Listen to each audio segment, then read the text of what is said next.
Welcome back to the Deep Dive. Today, we are taking on a topic that it feels fundamentally contradictory. It really does. We're talking about censorship, but not of some, obscure political tract or fringe manifesto. No, not at all. We're talking about the very books that define what we often call the global literary canon. I mean, these are foundational texts for empathy, for history, for social critique. It truly is the paradox of the modern syllabus, isn't it? You look at a list of frequently challenged books in the United States, and it reads less like a danger zone and, well, more like the required reading list for any American high school sophomore. Exactly. It's an almost perfect overlap. Almost one-to-one. And that's our mission today, to really unpack this specific ongoing challenge to the classics. We're drawing exclusively from these comprehensive documents that detail frequently challenged books and the context of local bans right here in the U.S. And our sources provide this truly astonishing roster of titles. Masterpieces, frankly, that are just constantly under fire. So the primary intellectual takeaway here, the essential aha moment for you, the listener, is realizing that high literary merit provides absolutely no immunity from censorship. None whatsoever. If anything, the literary depth that makes a book a classic, its willingness to challenge social norms, explore deep trauma, or use realistic, sometimes offensive language. That actually makes them more vulnerable. Precisamente meant more vulnerable to challenges from community members who are focused on, moral standards or what they see as age appropriateness. And the crucial context, as laid out in our sources, is that these challenges are overwhelmingly local. This is so important for you to remember. We're not talking about a federal mandate removing books from shelves. We're talking about pressure. Pressure applied at the school or library district level. And it's often driven by parents, school boards, or sometimes organized local groups who consider specific content unsuitable or inappropriate for certain age groups in their town, in their jurisdiction. That localization is absolutely key to understanding the phenomenon. It shifts the entire battleground. The argument stops being this, abstract academic debate over literature. Right. And it becomes a highly charged, immediate political discussion about what constitutes proper education, moral instruction, and community standards for young people. So localization means the success or failure of a ban attempt often just depends on who shows up to the next school board meeting. That's exactly it. So let's jump into segment one.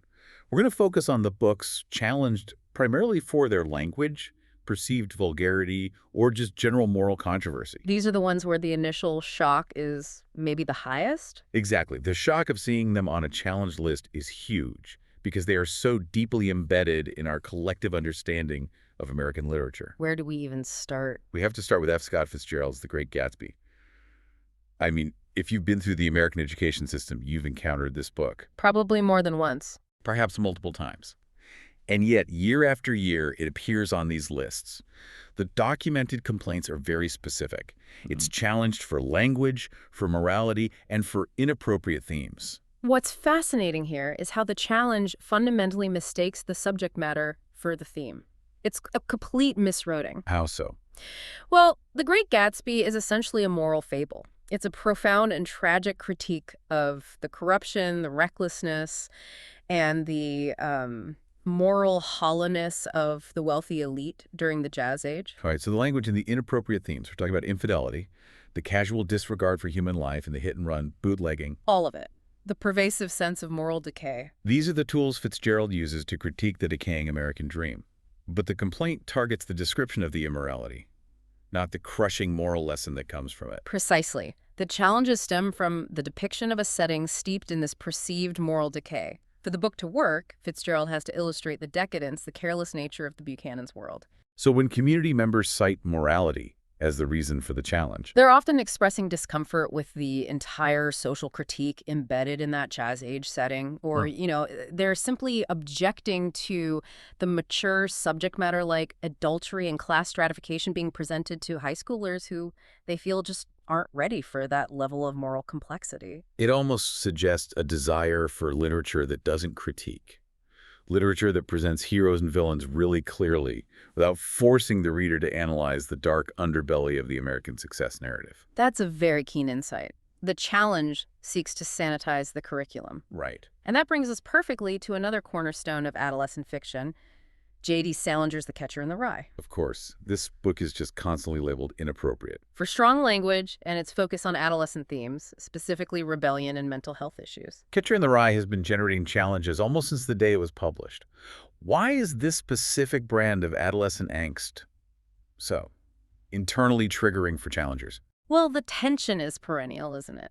The book seeks to capture the authentic, angsty, often profane voice of teenage disillusionment through Holden Caulfield. And that authenticity, that raw first-person voice, is exactly what makes it a literary landmark for generations of teenagers who feel alienated. But that same authenticity, the use of vulgarity, the cynicism, the rebellious themes, that is what triggers the parental concerns. It's the core conflict. It is. It's literature mirroring reality, especially a challenging adolescent reality, versus the desire to shield younger readers from that mirrored reality.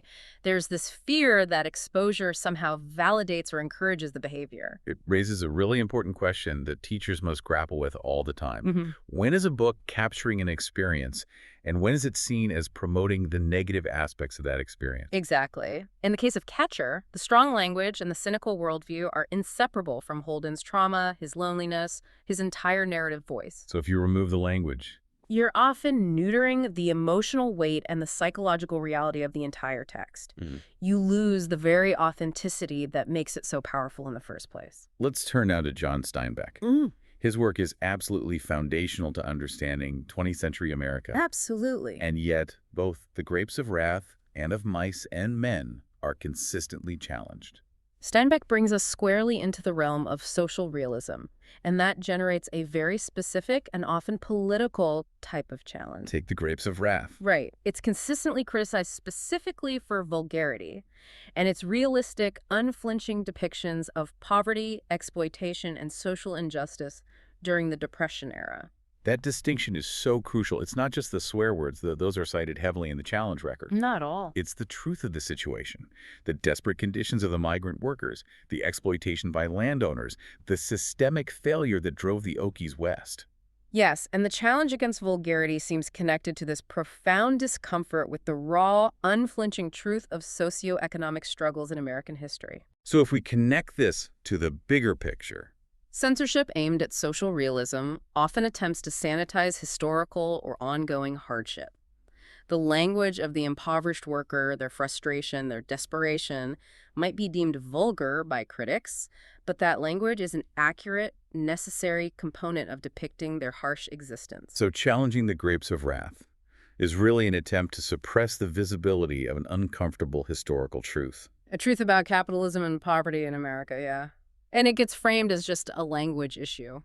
It's the idea that if the language is cleaned up, the economic critique is somehow less potent or maybe just easier to ignore. Exactly. When Steinbeck uses language that is harsh, he is deliberately forcing the reader to acknowledge the harshness of the lives he is documenting. It's a deliberate artistic choice. It's integral to the message. And Of Mice and Men faces similar hurdles, but compounded by its compact, tragic nature. It does. Our source is listed as frequently challenged for strong language, violence, and sensitive themes, particularly Lenny's tragedy and the underlying loneliness of the ranch workers. The violence and the sensitive themes of Mice and Men are inseparable from the tragedy of the story.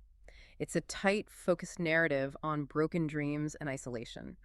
The challenge against it is a perfect example of community concern over content that is short, shocking, and deals with concepts like mercy killing and social isolation. Themes that are incredibly difficult to discuss. So difficult, but also essential to understanding human nature under duress. Shifting gears slightly, let's look at the dystopian and darker classics books that challenge authority, often in extreme ways. And our mandatory reading for exploring political science and philosophy. Right. George Orwell's 1984, for instance. It's challenged for political content, strong language, and centrally, its criticism of authority. Well, 1984 is, by design, meant to be profoundly unsettling. That's the whole point. It's the ultimate cautionary tale about totalitarianism, surveillance, and the manipulation of truth and language itself. So for it to be challenged specifically for political content and criticism of authority, it's just a fundamental discomfort with the very act of questioning power structures. Even in a fictional, exaggerated context. Even in a cautionary context, yes. It seems so counterintuitive that a book designed to warn against government overreach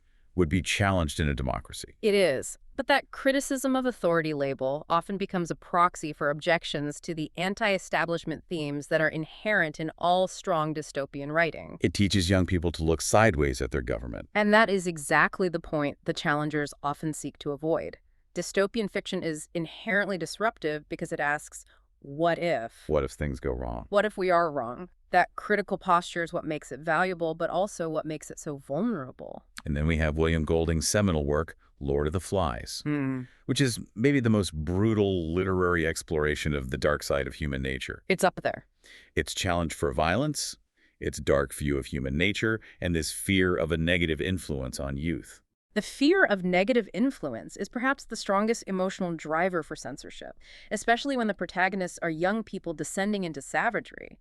Lord of the Flies shows what happens when civilization breaks down and primal urges take over. And that unfiltered depiction of human malice is it's profoundly uncomfortable for many adults. Right.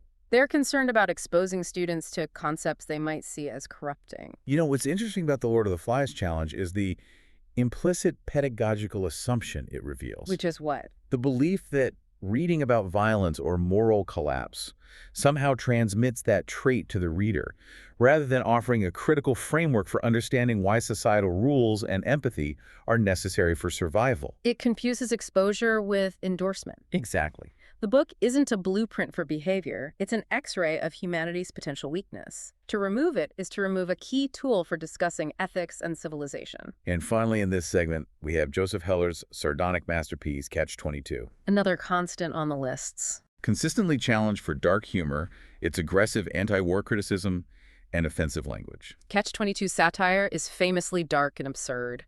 It treats the horrific realities of war as this bureaucratic, illogical madness. And the challenge against anti-war criticism is highly political. Oh, it's very political and very timely. It signals a reluctance to present a view of conflict that is cynical, despairing, and critical of military logic and command structure.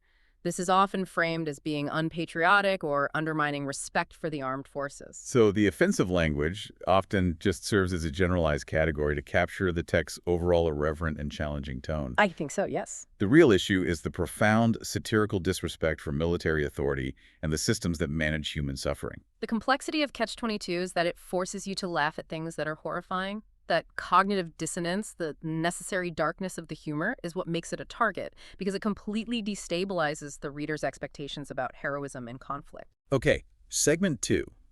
Here we're diving into the books that generate challenges due to content related to race, historical trauma, sexuality, and identity. And this content aligns very closely with the recent sharp rise in challenge patterns we've seen documented across the country. It's a clear shift, isn't it? From generalized vulgarity to specific cultural and political issues. A very clear shift. We have to begin with the irony surrounding Harper Lee's To Kill a Mockingbird. Of course. It's often taught specifically as a lesson in empathy, justice, and tolerance.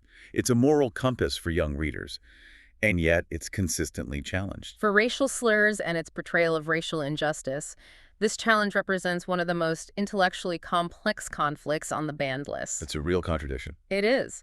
The book is challenged not because it promotes racism, but because it depicts it using historically accurate yet profoundly offensive language. The book's critique of racism is inseparable from the reality of the Jim Crow-era language used within it, particularly the use of the N-word. So the challenge isn't necessarily about the moral framework of the text or, Atticus Finch's noble cause. Yeah. It's about the difficulty educators face in navigating that specific painful language in a modern classroom. And that leads some parents to push for its removal altogether. They argue that the harm caused by the slurs outweighs the benefit of the literary lesson. It raises a critical pedagogical question. It does. Is it better to teach a difficult historical truth using difficult, uncomfortable language and provide context and historical distance? Or is it better to remove the source of the discomfort entirely? And for many challengers. For many challengers, the potential harm of the language, especially for students of color, outweighs the universally cited literary benefit. We see a tension between the need for historical authenticity and the need for emotional safety. Next, we move to Maya Angelou's foundational autobiographical masterpiece, I Know Why the Caged Bird Sings. A powerful, powerful book. Repeatedly challenged for strong language, depictions of sexual abuse, and realistic portrayals of trauma. Angelou's work is so important because it speaks honestly, beautifully, and powerfully about the vulnerability and systemic trauma faced by a young Black woman in the segregated South. And the depictions of sexual abuse. They're a painful, documented reality of her life. Challenging this book is essentially challenging the right of an author, particularly a marginalized voice, to share her full, difficult, necessary truth.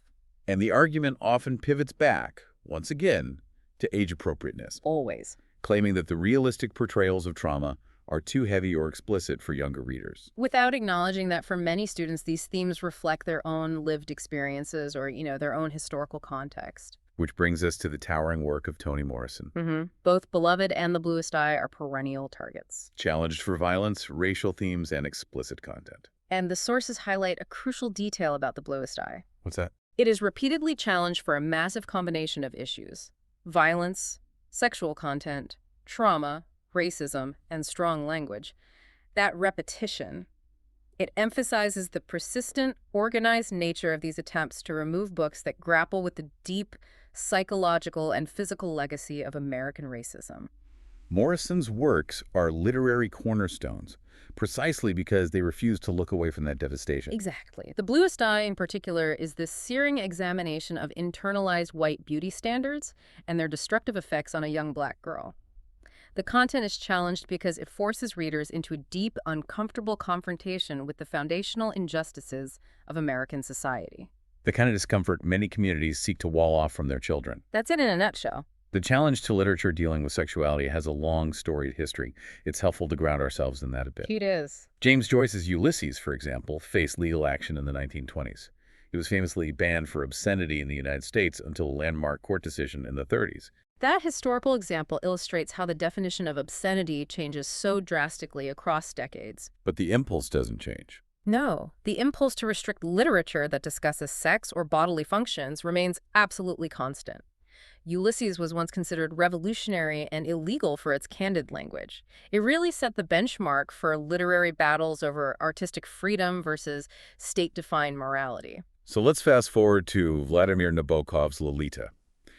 The source material notes it's challenged for themes considered immoral or obscene, specifically pedophilia and controversial sexuality. Which is, this is content that, by its very nature, generates immense moral revulsion. Even among literary defenders. Absolutely. Yeah. Lolita is an incredibly dangerous and difficult book precisely because it uses masterful prose to tell the story through the voice of a villain, the unreliable narrator Humbert. And the controversy is in that brilliance. It is. The brilliance of the writing forces the reader to confront the monstrousness and the psychological complexity of the protagonist.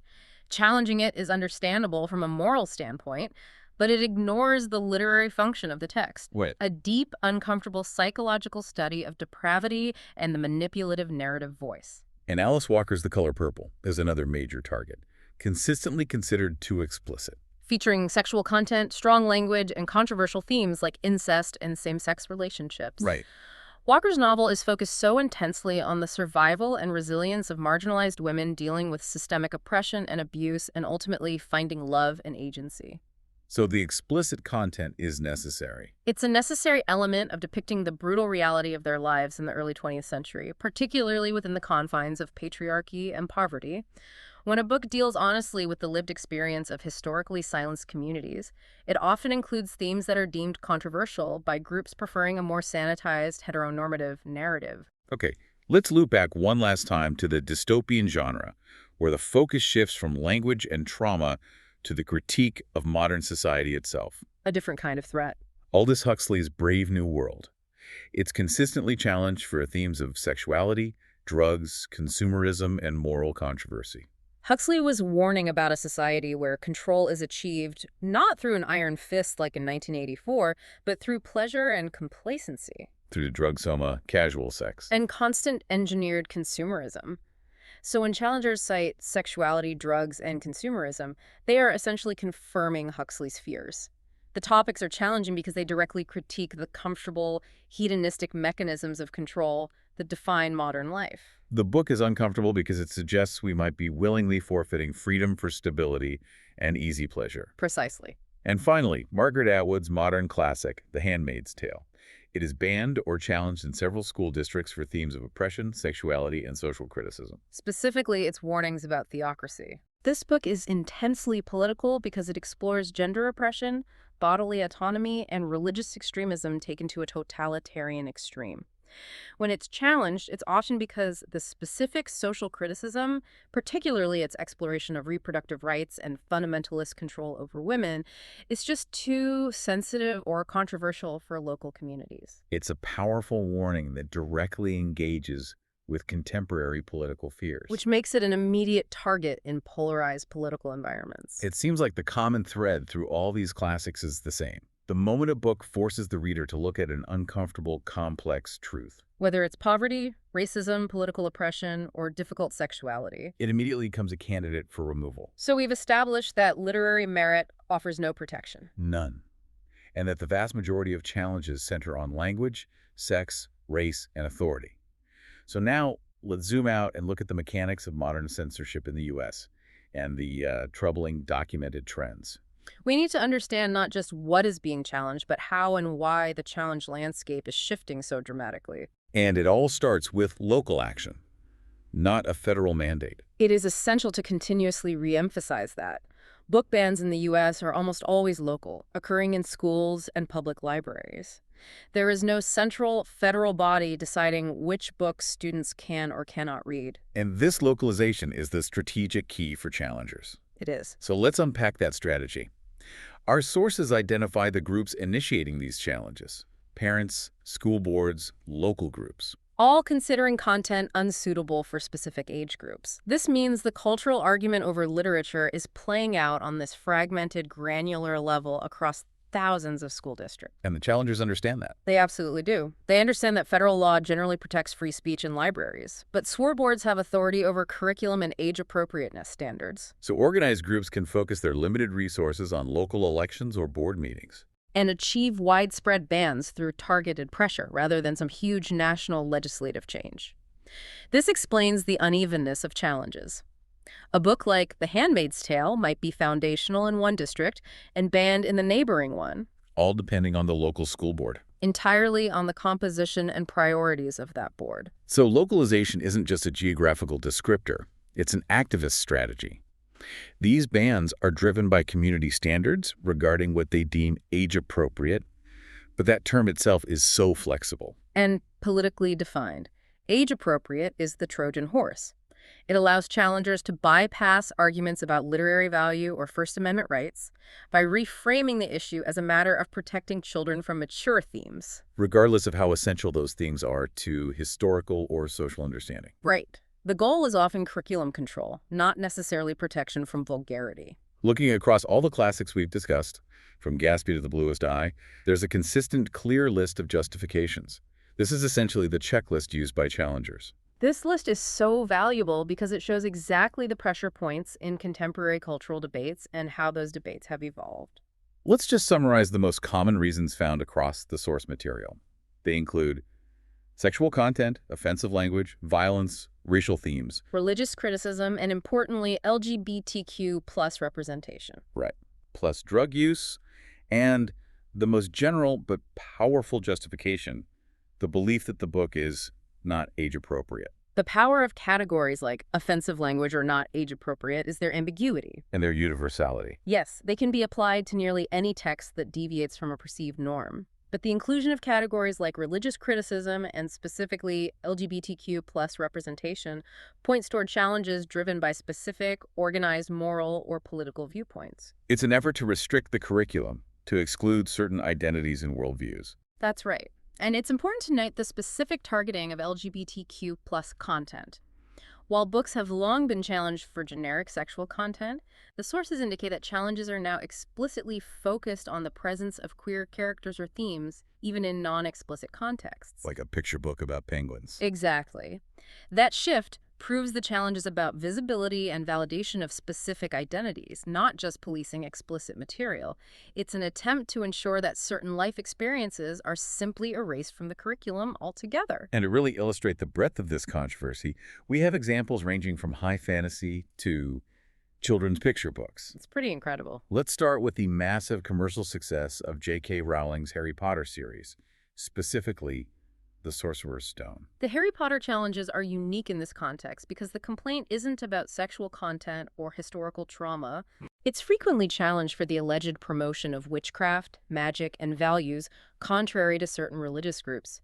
This shows that supernatural themes, even in global children's fantasy, can trigger removal attempts based on specific faith-based objections. So if a book, regardless of its quality, deviates from a specific moral or religious orthodoxy in a local community, it becomes vulnerable to the exact same removal mechanism used against The Great Gatsby or Beloved. then there's Lois Lowry's The Giver, which is often a middle school favorite. And consistently challenged for themes of euthanasia, sexuality, escapism, and questioning authority. The Giver is a softer introductory dystopia, but its themes are so profound, it forces young readers to grapple with the ethics of societal control, memory, And the difficult choice between comfortable ignorance and painful freedom. euthanasia, and questioning authority are the philosophical pressure points in that text. The challenges target the book's attempt to introduce complex ethical debates early on. It challenges comfort and conformity. And if you are an adult attempting to instill conformity and minimize intellectual debate, then The Giver is a direct threat. It asks students to question the premise of their own reality. Finally, we have an example that shows just how low down the age spectrum these challenges reach. Justin Richardson's children's book, And Tango Makes Three. This is a picture book based on a true story from the Central Park Zoo featuring two male penguins who raise a chick together. Our sources confirm it is frequently challenged by conservative groups. Which illustrates so clearly that censorship is not limited to complex high school texts. Not at all. It extends to the youngest readers and is often a direct, immediate effort to restrict access to any content that includes LGBTQ+ representation or non-traditional family structures. That example just powerfully closes the loop on the argument that the challenges are solely about explicit content. Right. In the case of Tango, the challenge is purely ideological. It targets the mere existence of non-traditional family structures. And we have to dedicate some significant time here to the documented and frankly alarming recent trend. We must. The sources confirm that advocacy organizations have documented a sharp rise in book bans and challenges in the United States, especially in 2023 and 2024. This isn't just an ongoing issue. No, it's an accelerating crisis of scale. The numbers coming out of the past 2 years are just staggering. Yeah. We are seeing thousands of cases targeting both classic and contemporary works simultaneously. What does the source data suggest is driving this acceleration? The data strongly suggests a shift towards sophisticated, organized campaigns rather than, individual sporadic parental complaints. So these are coordinated efforts. Yes, often by national groups providing standardized lists of challenged books and templates for removal requests. They're effectively turning individual objections into systemic campaigns across multiple states and districts. And the specific targeting trend is critical here, as we touched on earlier. The overwhelming majority of challenges today, far outstripping those for generic language or violence, are attempts to restrict access to literature dealing specifically with identity, race, gender, and political themes. especially those centering marginalized voices. This is the true implication of the current crisis. This suggests a shift from sporadic challenges focusing on single instances of vulgarity to a more systemic effort aimed at limiting specific perspectives and lived experiences. Particularly those of marginalized communities. Yes, limiting them from being available in schools and libraries. It's an effort to curate reality for young people. If we look at the books challenged most aggressively today, the works of Toni Morrison, books with LGBTQ+ themes, accurate historical narratives of racial trauma, and compare them to the general moral anxiety over The Great Gatsby 50 years ago. The focus has sharpened dramatically. It is now explicitly about controlling the conversation around identity and historical truth. And the practical cost of that is immense. It is. Restricting access to these specific types of works essentially minimizes the perspectives of millions of Americans. It prevents students from gaining historical empathy, from understanding diverse lived experiences, and developing the critical thinking skills necessary to navigate a complex, diverse world. It leaves future generations intellectually impoverished by choice. So we've covered a lot of ground today. We really have. Our mission was to show that the global literary canon, these foundational texts of empathy, history, and social critique, is intensely vulnerable to local censorship. And we've seen that these books are challenged not for being poor literature, but precisely because they challenge prevailing norms regarding language, politics, sex, race, or authority. The irony remains profound. These classics earned their status by forcing society to confront uncomfortable truths. Right. The Grapes of Wrath makes us look at the reality of poverty. The Blue Sty forces us to confront the deep, destructive legacy of racism. The Handmaid's Tale makes us examine the vulnerability of our freedom. And banning them is an attempt to achieve cultural comfort at the expense of intellectual confrontation. And we've established that the mechanism of censorship in the U.S. is local, driven by specific groups using the flexible banner of age appropriateness. But the target is undeniably the literature that encourages critical thought and historical empathy. So this leaves us with a critical thought for you to consider.